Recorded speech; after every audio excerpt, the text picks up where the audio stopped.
Hə dostlar, gəldim nəhayət çatdım yay evinə. Mən yaxından izləyən izləyicilərim bu evi yəqin xatırlayırlar. Çünki 2022-ci ildə bu evdən tez-tez canlılar açırdım və bu evi sevərək almışam. Çox düşərli, çox ruzlu, bərəkətli evdir. Evdən olan panoramanı sizinlə bölüşürəm. Meşəni də yəqin xatırladınız. Buradan tez-tez idman vloqları çəkirəm və meşənin kənarında bizə məxsus olan plyajın bir hissəsi görünür.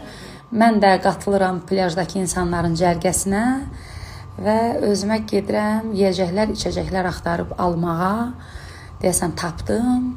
Meyvə alıram və su alıram. İndi isə burnuma hardansa qarğıdalının ətri gəlir.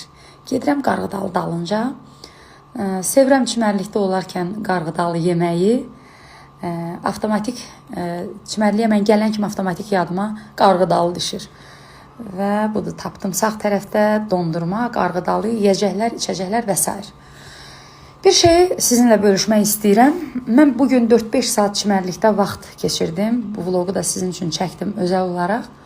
Dostlar, yüzlərlə gənc xanım qarşımdan keçdi.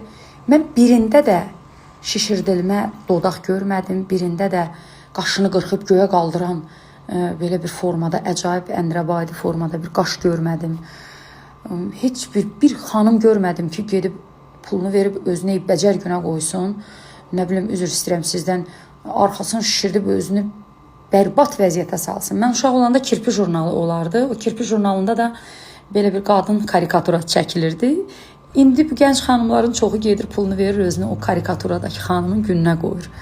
Mən burada elə xanıma rast gəlmədim. Bilmirəm, bunların onu etməyə pulu mu yoxdur,